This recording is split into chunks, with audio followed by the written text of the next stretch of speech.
This man is the reason we're told to check our kids' Halloween candy. On Halloween of 1974, Ronald Clark O'Bryan, his wife Daneen, and their two children, 8-year-old Timothy and 5-year-old Elizabeth, were invited to a friend's home for dinner and trick-or-treating in Pasadena, Texas. They would be going to the home of Jim and Kathy Bates, which was perfect because they also had 2 young kids who were ready to go trick-or-treating. So after dinner that night, Jim, Ronald, and the kids set off. It was a rainy Halloween night, so they decided to limit their trick-or-treating to only 2 streets in the neighborhood. And after visiting a few houses, the group came upon a house that seemed as if no one was home since the porch lights were out. The kids knocked, but when no one answered, they grew impatient and moved on down the street.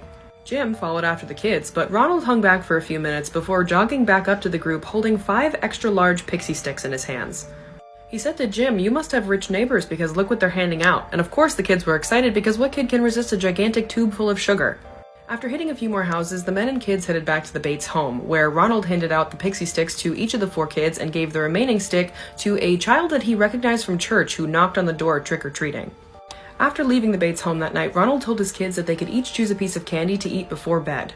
And of course, 8-year-old Timothy chose the Pixy Stick. He helped his son open the tube and rolled it between his palms because the sugar had gotten moist in the rain before he tipped Timothy's head back and poured the contents in his mouth.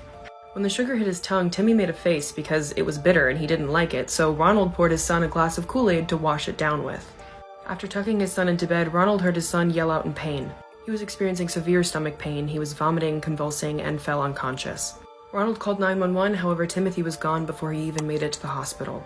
Police immediately began investigating and determined that Timothy was killed from the Pixy Stick he'd eaten. The candy was laced with potassium cyanide, and Timothy had consumed enough to kill 2 adult men.